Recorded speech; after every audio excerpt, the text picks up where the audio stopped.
Miss Capwell, you in there? What'd you do? Just a minute. A late night snack or something? What do they call that? A petit, I think it probably is... Ow, stop it. The valet service. You see, I was going to have some things pressed. And since we're going to be leaving, I'll just tell him to go. I can't talk to you right now. Well, it seems like you waste no time at all consoling yourself for your wayward boyfriend. Look, Martin, I'll explain it to you later, okay? What do you want? Well, I was just headed down to the casino. I was hoping you could join me.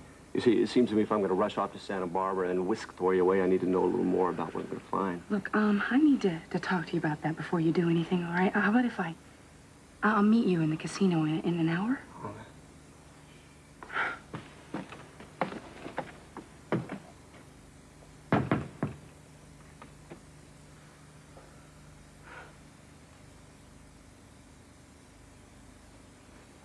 Hey, so you all set? Yeah. Well, good. Now that you've rescued your clothes, why do you say you throw them in a bag and we get out of here? What, tonight? Yeah. I mean, the room at the chateau is waiting. Why stay here? I just checked in. What made you pick Monte Carlo in the first place? Well, I have some friends here. You know, I went to school in Paris, and... In fact, we had plans for this evening. What about if I run out and I just tell them I can't make it? I got a better idea. Why don't you call them on the phone and cancel? I think we need to be together now. Yes, we do. Besides, you know, what do you call the caretaker of a place like that? A chateau? Château? The chateau. Chateau. No? The guy, this is Philippe. He's waiting up for us. Philippe, he's waiting up for us, see? Because I told him to make certain special preparations. And I thought it was time that something went perfect for us. I can't wait. I'll make a phone call. Okay? I'll hop in the shower.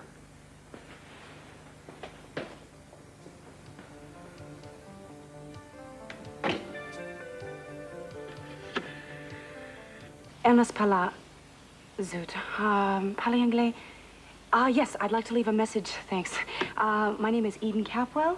I'd like to leave a message for Monsieur Martin Ellis.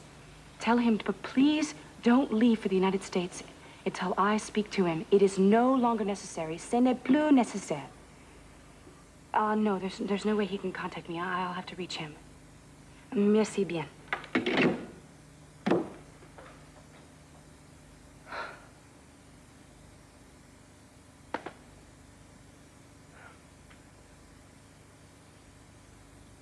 Did you make a call yet?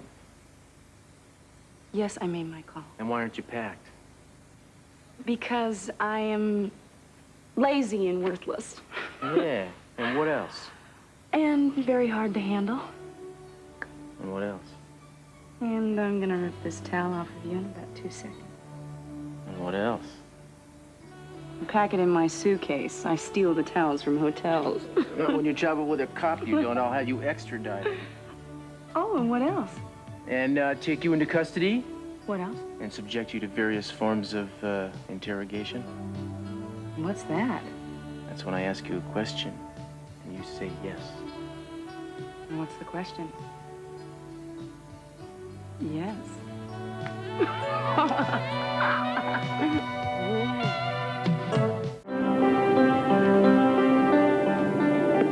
Cruz.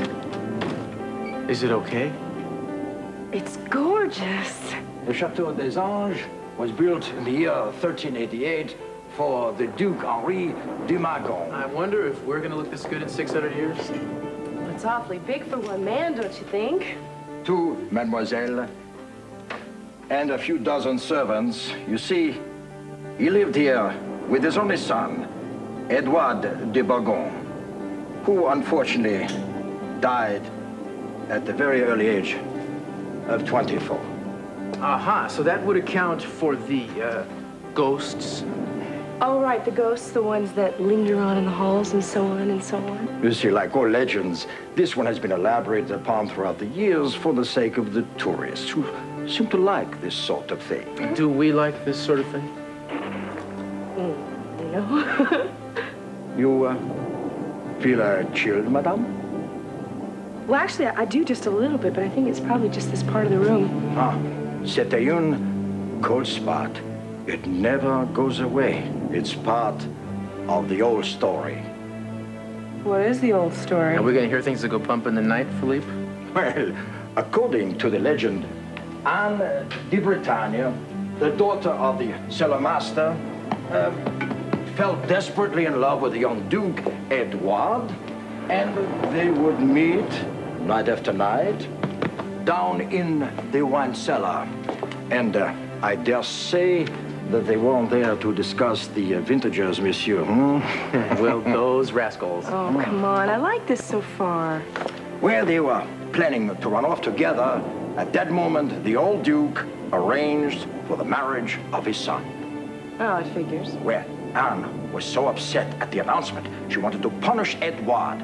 So she pretended to take poison. And she made sure that the Duke knew about it. Well, that just goes to show you, you know, furniture may have changed, but women haven't. We, unfortunately, Edward began grieving immediately. And so he threw himself off the parapet of the chateau, drowned in the moat. Anne was so stricken by this that she took the poison after all. You know, I wonder if Shakespeare copped Romeo and Juliet from this story. Everybody steals from the French. They do it all the time. But the story continues to this very day.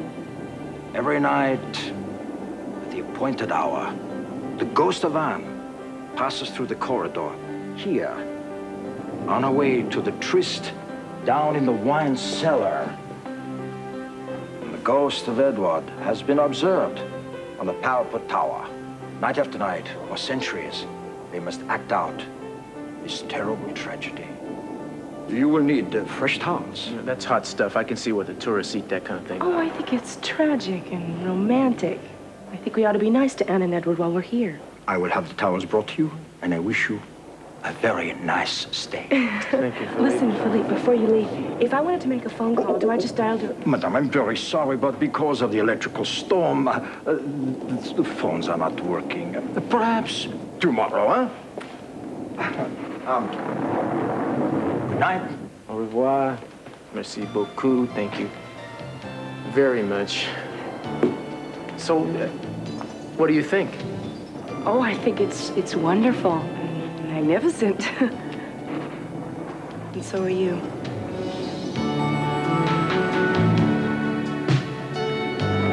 Chapel that wasn't gold leaf. Yeah, well, it smelled like mildew to me. Oh, what that was the fragrance of history. Oh, is that what it was? Oh, it's so grand. I don't know how you're paying for all of this. That's kind of a rude question. I'll cut my tongue out in the morning. You know, I do have a little bit in my piggy bank from my James Bond days. I'm not totally... So, you like this. You're impressed, right? I'm stupefied. No, you're not. You've been to lots of places like this. You used to live in France. Not in a castle. I mean, I love it. And I love you. I believe you. And why do you look so sad? Because I suddenly can see just how important this is to you. I mean, you've been going out of your way to make me realize so that... I just want you to know how much I appreciate what you're doing. I know. Because you don't think this is the kind of thing I do. And it's not. Look, don't get me wrong. I like this joint. We wouldn't be here if I didn't, but it's just... This is easy. This just costs money, you know? I mean, sometimes it's the hardest thing in the world for me to get away from the damn station house in time to get home and meet you for dinner, you know? I mean, to me, that counts a little more. You understand what I'm saying? Breaking a silence after we've argued, that's hard for me, but I do it. Or working on your car on my day off. I just think that I do a lot of little things to prove to you how much I love you, things that are more important than something like this, and you don't seem to notice. It's not that I don't notice. I do. Well, then why is it that it's not as important to you as me running my motorcycle into a retaining wall? I mean, to me, that's a prime example of stupid, nothing else. I guess maybe I just want you to get as crazy as I do sometimes. That's not me, darling. I don't do that anymore, you know? And it's ironic, too, because you were the one who made me respect myself enough not to want to go crazy when something goes wrong. Look, Cruz, you're asking me to read your mind sometimes and then not read it the next. You think I should know how you feel about ordinary day-to-day things. What happens when Victoria is hanging all over you, or I know that you've been with her, or I say something and you start defending her? Am I supposed to take that as signs of something, too? You know, none of this gave us trouble, did it, before Tori? No. Well, you know, I think we better get real honest with ourselves about what gives her that kind of power over us. In fact, we're not leaving here until that's settled. Reminds me of home, of the atrium. Like how I used to look at it when I was a kid. All big and ornate, cold. I didn't know you thought of your home that way. Neither did I. I guess I'm thinking of the time that Mama was gone. Oh, we thought that she was dead, but Daddy never said anything. He just said that she was gone forever and that we would never see her again. You know, I thought that she had some kind of horrible disease. And that's why they sent her away, is because we couldn't see her anymore. I also thought that I would get the same disease and Daddy would send me away. I remember I used to pass his room on the way to mine, and I would hear him crying. It was so frightening because I depended on him so much. He was like Hercules to me. He was perfect. And he was brave and strong. And when he was crying, it meant that he was as alone and as frightened as I was. And I used to run away from his room as fast as I could.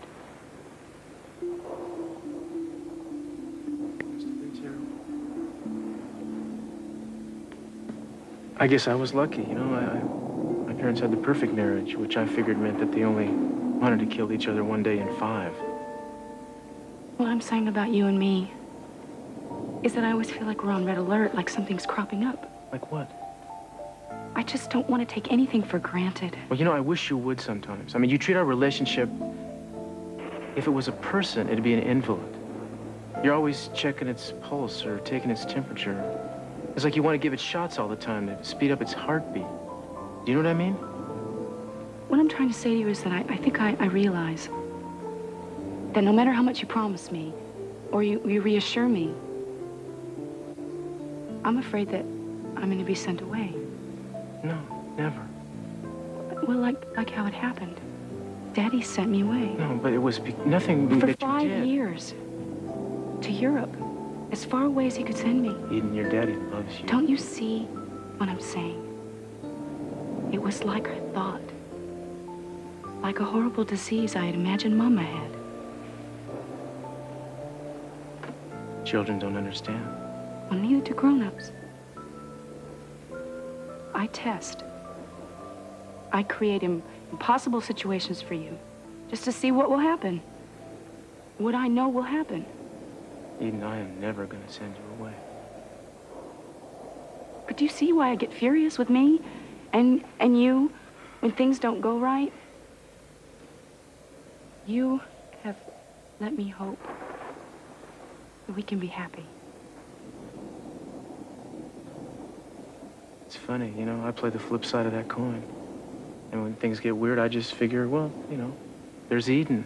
All the rest of this is going to pass.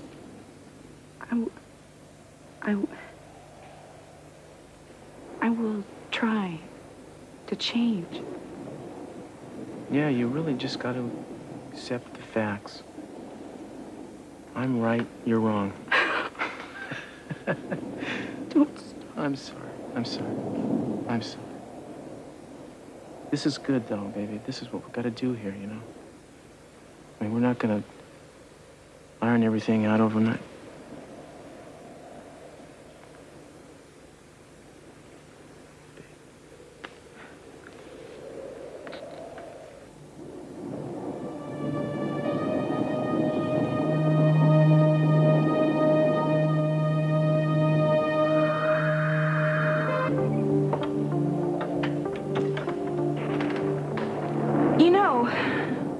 all right, but you shouldn't let it get to your head. About what? Oh, then I treat things all kind of crazy, and then I take problems like they're the end of the world. I mean, coming to Monte Carlo was a milestone in neuroses, even for me. No, I don't know. I think you've done worse. You know, what you did to the car made me a whole lot more nervous. Oh, don't remind me, it was a Ferrari. Tell me about it. Actually, I think all things considered, that taking off somewhere wasn't such a bad idea. Of course, I wish you'd have let me know first, but it did snap me out of my fog. I mean, I was running around saying everything's fine, don't get upset. Who's the lunatic in that picture?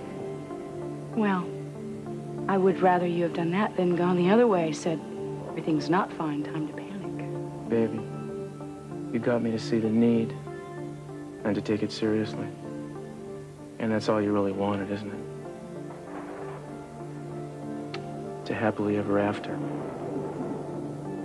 We gotta believe it's out there.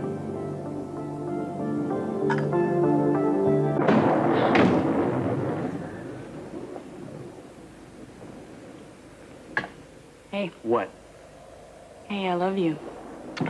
And I want to thank you for bringing me here. It's nice, huh?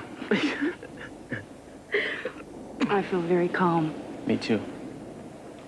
You know, except for a minute ago, I thought I saw Anne, what's her name, passing around in the hallway.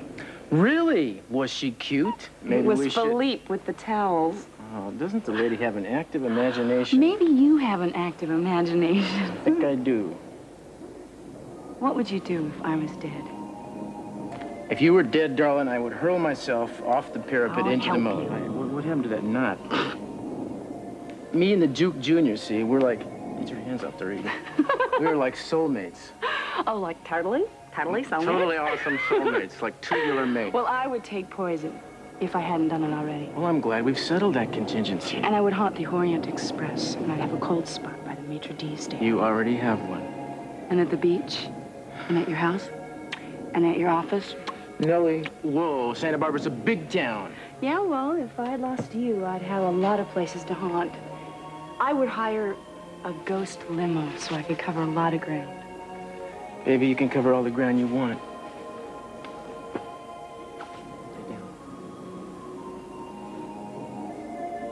Just don't forget to haunt my pillow. Okay?